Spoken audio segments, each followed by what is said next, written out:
Alhamdulillahirabbil alamin wa bihi nasta'inu ala umuri dunya waddin. Wassalatu wassalamu ala asrafil anbiya'i wal mursalin Muhammadin wa ala alihi wa man tabi'ahum bi ihsanin ila yaumiddin. Subhanaka la ilma lana illa ma 'allamtana innaka antal alimul hakim. Wa manfa'na bima 'allamtana wa 'allimna ma yanfa'una wa zidna ilma. Amma ba'du. Bapak Ibu jamaah salat maghrib yang dirahmati Allah, insyaallah pada malam hari ini kita akan melanjutkan pembahasan fikih muamalah. Kita akan membahas tema tentang hadiah dari harta haram. Sebenarnya tema ini menjawab pertanyaan yang disampaikan pekan yang lalu. Satu pertanyaan, insyaallah satu pertanyaan ini ya. Tema tentang hadiah dari harta haram. Maknanya kalau misalnya kita mendapatkan hadiah dari seseorang yang kita tahu dia bekerja dan punya penghasilan dari sumber yang haram.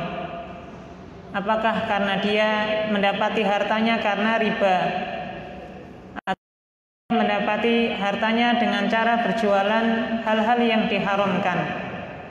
Dia misalnya bertransaksi atau jual beli khamar, bertransaksi atau jual beli bangkai dan yang lainnya.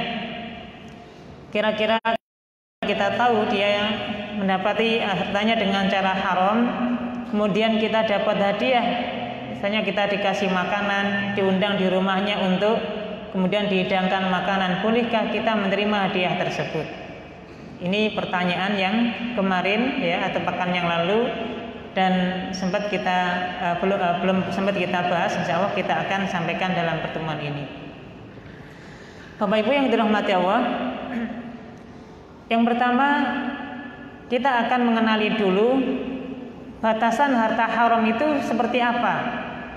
Dikatakan harta itu haram karena tadi tema kita adalah hadiah dari harta haram. Sekarang harta haram itu seperti apa bentuk ketentuannya? Di dalam kitab At-Taubah Minal Makasib Al-Mukarramah atau Al-Muharramah, Dr. Khalid Al-Muslih beliau memberikan satu makna apa yang dimaksud dengan harta haram. Beliau menyampaikan bahwa Al-Makasib Al-Muharramah hiya al-amwal allati tuhsal au istama'at min tariqin mamnu'in syar'an. Yang dimaksud dengan harta haram, yang dimaksud dengan pendapatan yang haram, harta haram adalah al-amwal, adalah semua harta yang didapatkan atau dikumpulkan dengan cara yang dilarang secara syariat. Jadi semua harta yang didapati, apakah itu dengan cara berdagang, apakah itu dengan cara dia menerima, ya, kemudian didapatinya dengan cara dan dikumpulkannya dengan cara yang dilarang secara syariat, maka ini yang disebut dengan harta haram. Misalnya dia mendapatinya dengan cara riba dan riba itu dilarang, maka harta ini menjadi harta haram. Dia bertransaksi, dia berjualan, jual beli khamar misalnya, jual beli benda-benda yang dilarang untuk ditransaksikan, maka ini berarti dia mendapati hartanya dengan cara yang haram. Dia mendapati hartanya dengan cara mencuri, mendapati hartanya, memiliki harta dengan cara menipu orang, menzalimi orang. Tentu ini adalah cara-cara yang diharamkan. Maka kalau mendapati harta dengan cara seperti itu, ini menjadikan hartanya disebut sebagai al-makasib al-muharramah, harta yang terlarang, harta yang diharamkan. Nah, kemudian Bapak Ibu, harta haram yang dimiliki oleh seseorang, harta haram yang dimiliki seseorang itu nanti ada dua kondisinya. Dan dari dua kondisi inilah nanti kita akan memahami kira-kira hukumnya apa. Yang pertama ada harta haram yang diperoleh dengan cara zalim. Harta haram yang didapati dengan atau mendapatkannya dengan cara nipu, memaksa, merampas, gosok, ya, mengambil dan seterusnya, maka ini berarti harta itu didapati dengan cara mendolimi orang lain. seperti mencuri, merampok, ya, menipu, termasuk korupsi, mengkorupsi. Dan korupsi ini nanti sudah pernah kita bahas insya Allah. Tidak hanya seorang pejabat negara mengkorupsi uang negara, tidak hanya seorang pegawai yang mengkorupsi uang perusahaan atau uang organisasi, sampai yang namanya korupsi itu bisa korupsi waktu. Maka ini juga bentuk kita mendapatkan harta dengan cara zalim. Makanya mohon maaf Bapak Ibu, kalau ada orang korupsi waktu, gimana cara taubatnya? Misalnya ada seorang bekerja, ketentuan dia bekerja mulai dari jam 8 pagi misalnya sampai jam 4 sore, ya. Tiba-tiba terlambat datang, jam 8:30 baru masuk, atau pulang lebih cepat dari waktunya. Ini kan namanya korupsi waktu. Berarti dia mendapati hartanya dengan cara zalim. Bagaimana cara taubatnya? Maka nanti menghitung, misalnya dalam 1 bulan itu berapa menit keterlambatannya, itu kemudian dihitung. Kalaulah misalnya per jamnya dia digaji sekian ratus ribu, maka setiap jam yang kurang karena korupsi waktu itu, itulah yang bukan menjadi hak milik orang tersebut. Maka dia keluarkan harta itu kemudian diberikan kepada orang lain. Ini namanya korupsi waktu. Maka ini harta yang diperoleh dengan cara yang zalim kepada orang. Dan tentu ketika dia mendapati hartanya dengan cara zalim, maka status hartanya seperti orang mendapatkan harta dengan cara berjualan daging babi, mendapati hartanya dengan cara jualan bangkai, dan seterusnya. Untuk itulah bagi orang yang mendapati hartanya dengan cara zalim, kewajibannya adalah mengembalikan. Sebagaimana Nabi sallallahu alaihi wasallam menyampaikan, alal yadi ma ahadat hatta tu'adiyahu. Tangan yang mengambil harta orang lain wajib menanggungnya sampai dikembalikan. Maknanya, ya, harta haram yang kita dapati dengan cara menzalimi orang, mencuri harta orang lain, merampok harta orang lain, termasuk kita mengambil dengan cara korupsi tadi, maka tentu tidak halal harta tersebut. Caranya supaya halal adalah dikembalikan kepada orang yang berhak tadi. Untuk itu, kalau kita mendapati ada orang yang mendapatkan hartanya dengan cara yang haram seperti ini, dengan cara zalim dengan orang lain, kita tahu ini harta ini adalah harta rampasan. Kita tahu harta ini adalah harta curian. Kemudian kita dikasih hadiah dengan harta tersebut. Bolehkah kita menerima hadiah itu? Ada orang kita tahu bahwa dia tadi malam habis mencuri sepeda, terus dia jual sepeda itu, kemudian dia tasyakuran. Kita diundang ke rumahnya, Pak, ini dalam rangka tasyakuran, tadi malam berhasil mencuri motor, ya. Maka kita makan bersama. Apa hukumnya kita menerima hadiah dari seseorang yang mendapati hartanya dengan cara zalim? Di dalam fatwa Islam dinyatakan, maka muharramul ain kalmal al-masruk wal maghsub wa hadza la yajuzu qabuluhu min ahadin.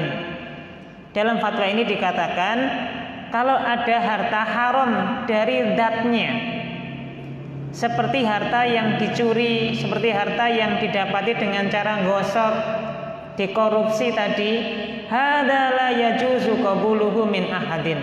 Maka tidak boleh kita menerima hadiah dari seseorang tersebut.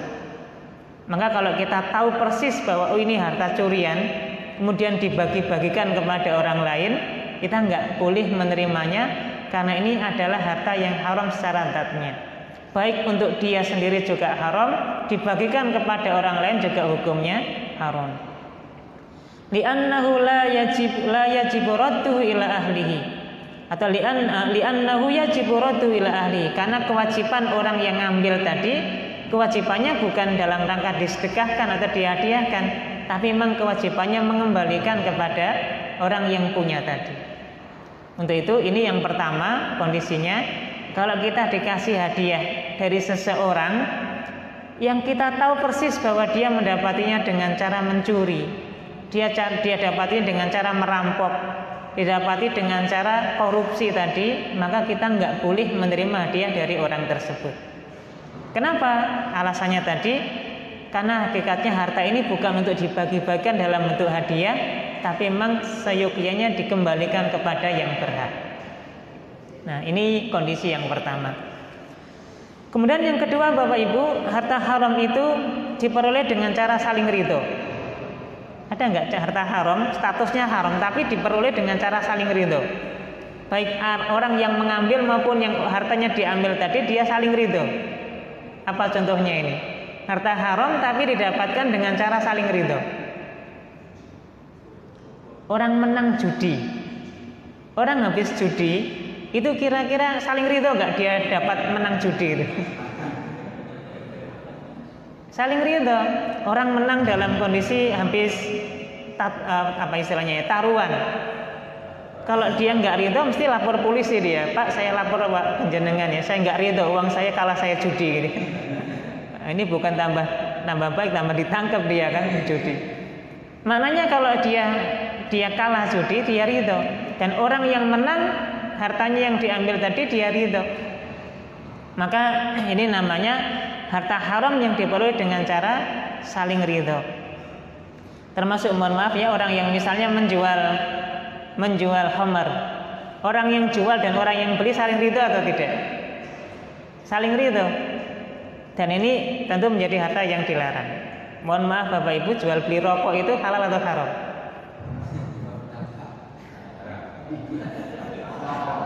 Mohon maaf ini ya, orang yang menjual rokok itu pendapatannya halal atau haram?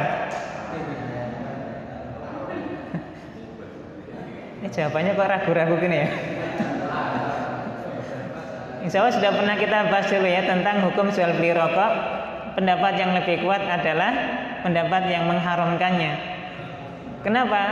Karena pada hakikatnya sebagaimana umumnya dalil, innallaha idza harrama 'ala qaumin syai'an harrama samanahu.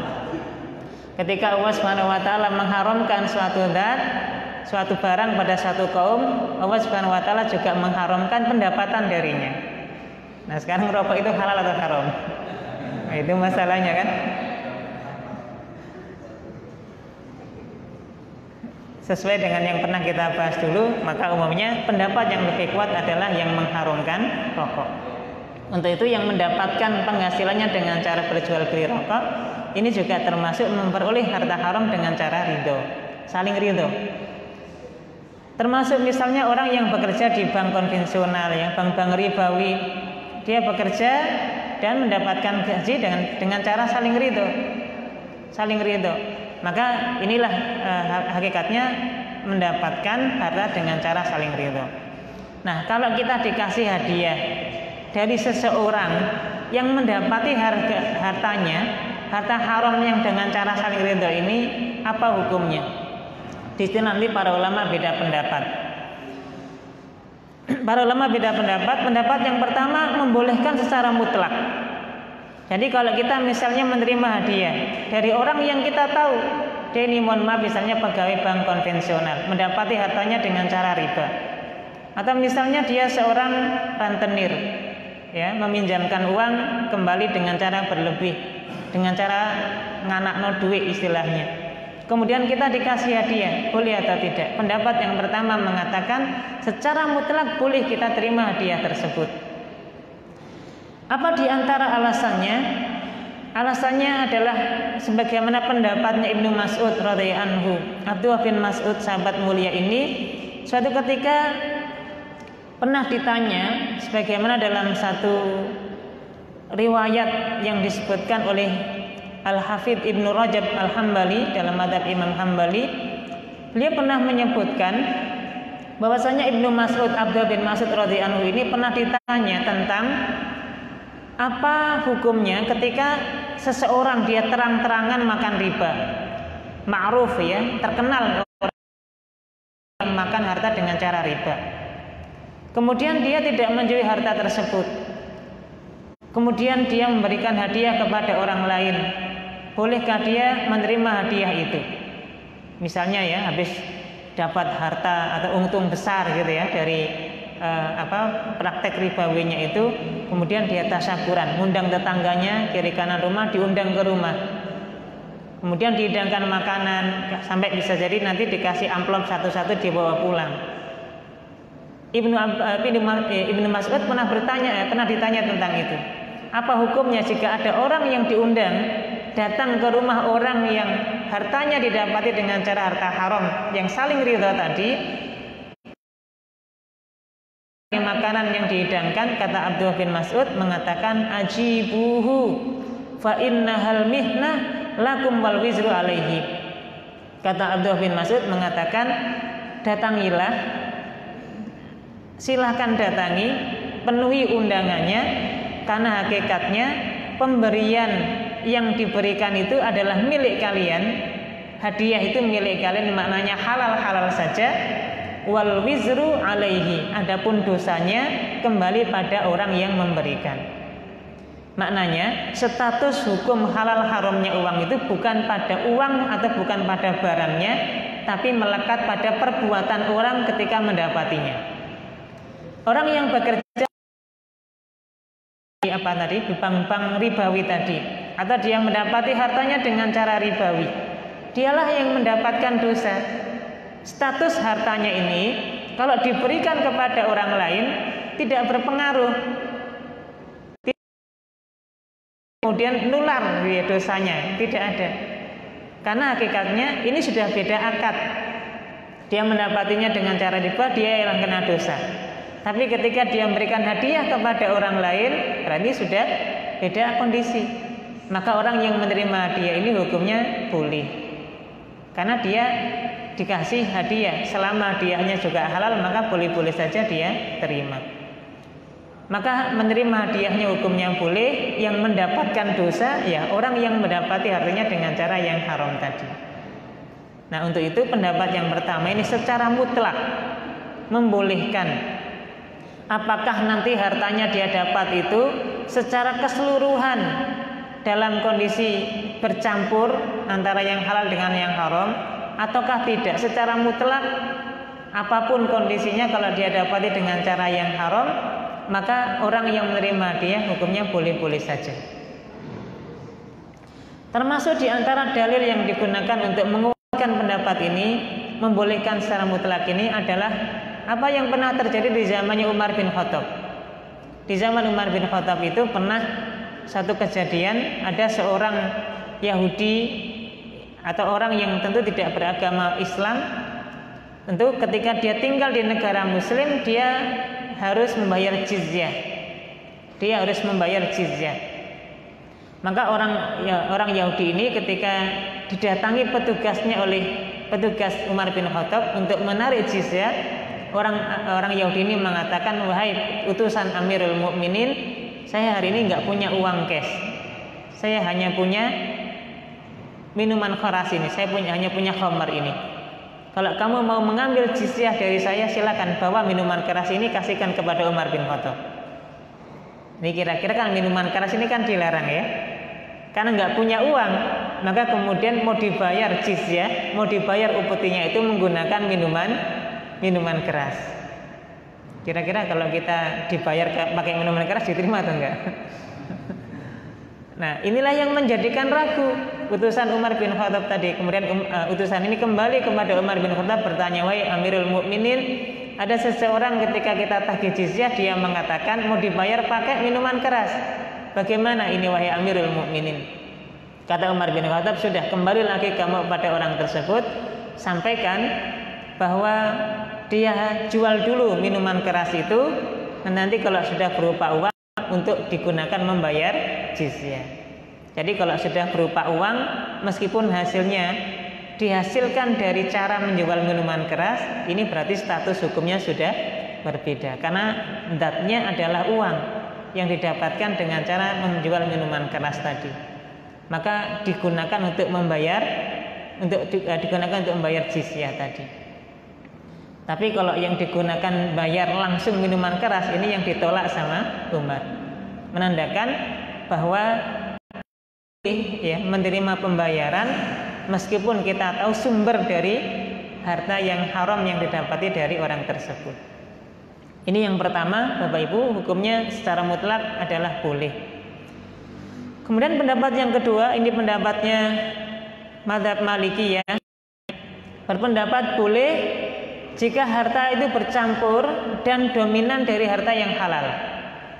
Jadi misalnya ada seseorang mendapatkan penghasilannya campur aduk, dari riba juga ada, dari jual minuman keras juga ada, tapi dari cara yang halal juga ada. Maknanya bercampur aduk harta halal ini dengan harta yang haram. Menurut mazhab Imam Malikiyah, boleh-boleh saja kita menerima hadiah dari orang tersebut ketika kita tahu lebih banyak dominan harta halalnya. Sebagaimana ungkapan dalam mazhab Malikiyah ini dalam Hasyiah Ad-Dasuki, pada dasarnya anna man aksaru malihi halalun wa aqallu haram wal mu'tamad jawazu muamalatihi. Bahwasanya orang yang mendapati hartanya yang halal lebih banyak daripada yang haram, maka secara umum boleh dia bermuamalah dengan harta tersebut. Termasuk kita berutang piutang, termasuk nanti makan dari harta orang itu. Ya, ini dalam mazhab Imam Malik dibolehkan. Tapi gimana caranya kira-kira kita mendapati atau mengetahui ini dominasi barang halal atau tidak dari halal, kira-kira gimana caranya? Ya dilihat dari dohirnya. Kadang-kadang sangat mungkin ada orang dalam satu warungnya ya, ini jualan yang halal tapi juga ada jualan yang haram. Ya misalnya ya mohon maaf ini warung toa itu Bapak Ibu, kan nggak semua yang dijual haram kan?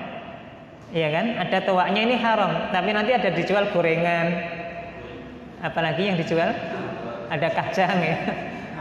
Ini kan kurang lebih kan bercampur harta halal haramnya ini. Pendapatan satu sisi dari barang yang haram, pendapatan satu sisi yang lain dari hal yang halal, bercampur.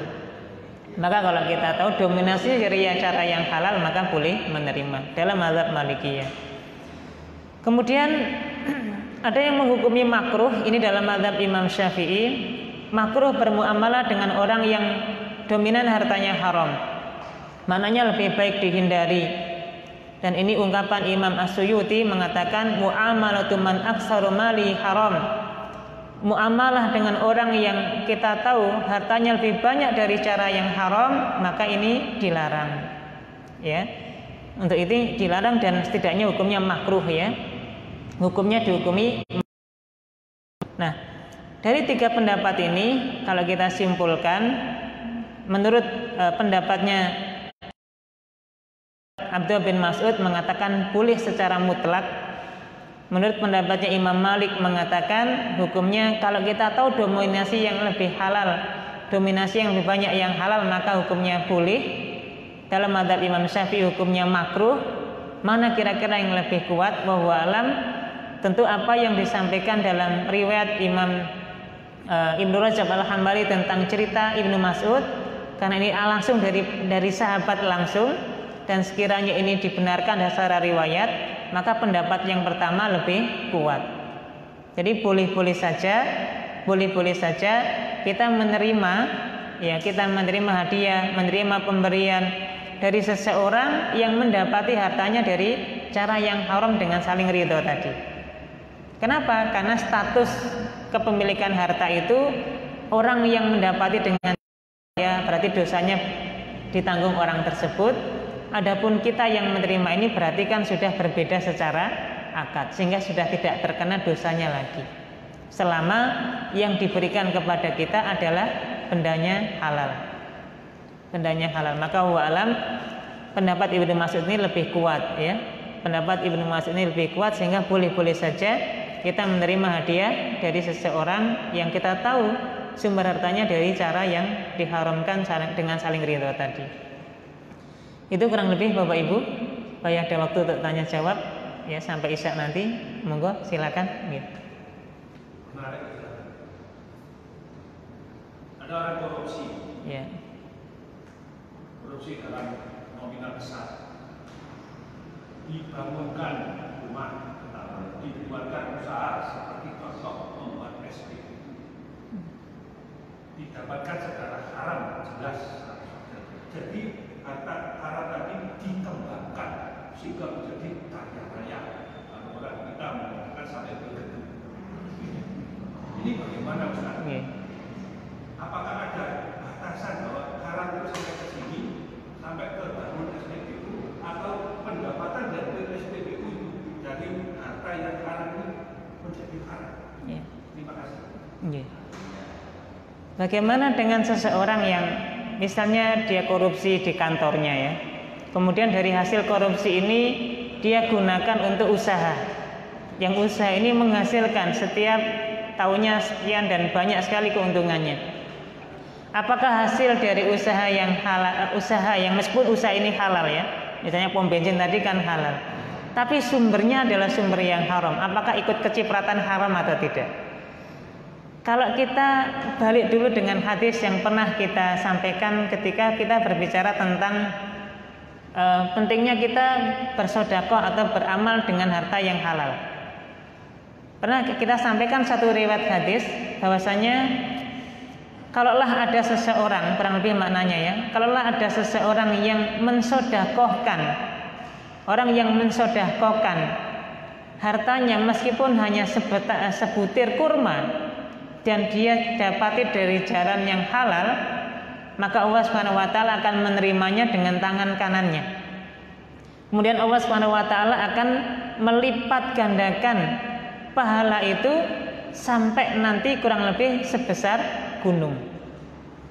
Ini kalau kita lihat, kalau kita beramal dengan amalan yang dengan cara harta halal, kita dapati dengan cara harta halal, maka kemudian harta halal ini meskipun kecil awalnya terus akan berkembang karena sumbernya memang dari cara yang halal. Nah sekarang kalau kita ibaratnya kita kiaskan dengan yang halal ini, maknanya kalau kita kemudian balik dengan kondisi yang haram tadi, ketika kita beramal dengan harta haram, apakah diterima harta haram yang kita jadikan sumber beramal ini? Tidak diterima. Bagaimana kalau kita kemudian punya usaha dan usaha ini sumbernya dari cara yang halal, yang haram dengan cara korupsi tadi? Karena haram, maka nanti ibarat pondasinya karena sudah menjadi usaha yang haram, maka hasil-hasilnya pun juga menjadi hasil-hasil yang diharamkan.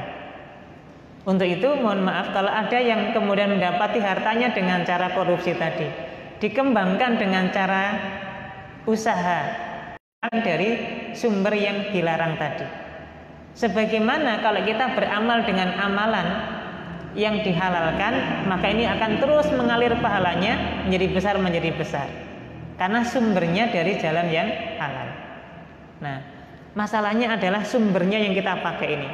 Sehingga kalau dalam kondisi tadi ya, harta haram yang didapati dengan cara dolim kepada orang, baik untuk dirinya maupun untuk orang lain, dan semua pengembangannya itu termasuk yang dilarang tadi. Untuk itu ya, alasannya adalah karena tadi sebagaimana ungkapan dalam satu ungkapan yang tadi, bahwa karena kewajibannya bukan untuk dikembangkan, tapi kewajibannya adalah untuk dikembalikan. Ketika dia nggak mengembalikan, maka selama dia miliki, selama itulah dia mendapati dosa dari harta yang didapatinya, termasuk dikembangkan tadi. Nah sekarang pertanyaannya, kalau kemudian harta yang terkumpul ini kemudian dinikmati sama anak, dinikmati sama istrinya, dinikmati sama cucu-cucunya, apakah cucu dan anak-anaknya keturunannya dapat dosa atau tidak? Kalau menurut tadi tidak. Pelakunya, pelaku awal yang mendapat dosa, nah cucu mungkin tidak.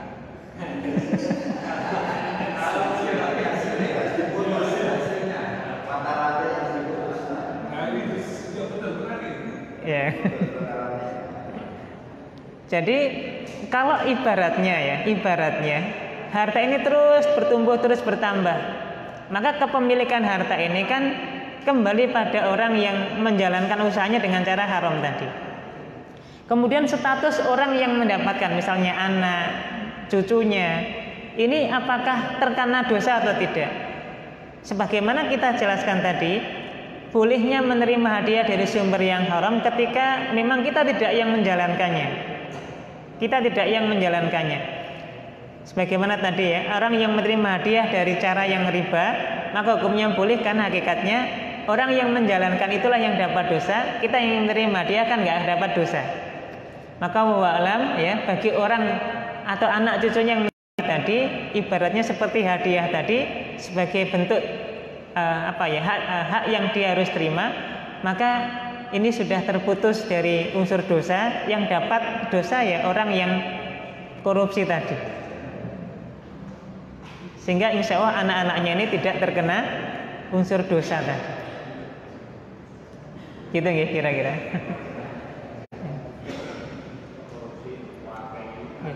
Monggo Pak.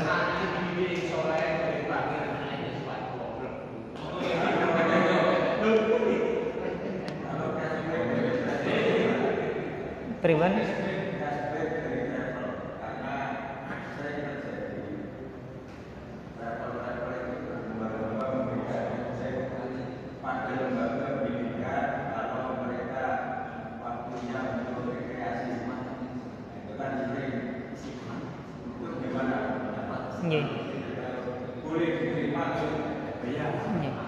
Apa hukumnya cashback ya? Secara umum bisa jadi ketika kita bertransaksi, ketika kita awal jual, awal membeli dikasih harga yang paling maksimal. Kemudian nanti setelah berjalan waktu ternyata masih ada sisa yang dimiliki oleh penjual, sehingga diberikan cashback, pengembalian jumlah pembayaran dari harga yang awal. Secara umum cashback seperti ini hukumnya boleh. Hakikatnya adalah karena pemberian dari orang yang berjualan tadi kepada pembeli. Maka boleh-boleh saja secara umum menerima cashback. Nah, sekarang pertanyaannya kalau di sekolah, kira-kira kalau ada cashback dari rekreasi atau biasanya beli buku di satu penerbit tertentu, itu kalau dalam jumlah besar nanti biasanya ada rabat atau potongan atau ada cashback kalau nanti di akhir tahun dan seterusnya. Kira-kira untuk siapa cashback ini? Kepala sekolahnya? Nah, karena yang membeli adalah lembaga, mestinya ya kembali kepada lembaga cashbacknya ini. Kembalinya kepada lembaga. Untuk itu kalau ada cashback dan hukumnya boleh tadi menerima, mestinya tidak kembali kepada kepala sekolahnya atau beberapa orang tertentu, tapi memang kembali kepada sekolah. Kalaulah kebijakannya dibagikan kepada seluruh guru, ya mestinya semua guru dapat. Tidak kembali hanya kepada kepala sekolahnya atau orang yang kemudian punya kewenangan itu saja. Gitu ya kira-kira. Jadi secara umum hukum cashback ini boleh. Sama kayak misalnya Bapak Ibu beli sepeda motor ya. Awalnya sudah dibeli dengan harga maksimal yang sebagaimana harga penjualan. Tiba-tiba dari pihak dealer atau pihak showroom tadi memberikan cashback kepada kita. Bolehkah kita menerima cashback ini? Boleh. Karena hakikatnya ini adalah pemberian ya. Sebagaimana misalnya juga bagi Bapak Ibu yang misalnya berakad dengan akad murabahah, jual beli kredit, misalnya dibeli dalam jangka waktu 1 tahun. Sudah dikasih harga misalnya total harga selama setahun 10 juta. Tiba-tiba baru berjalan 6 bulan, setengah tahun sudah bisa melunasi semua. Kemudian dari pihak kantor atau pihak showroom atau pihak apa tadi memberikan cashback. Sudah Pak, nggak usah 10 juta yang jenengan bayar, cukup 8 juta saja. Jadi ada cashback 2 juta.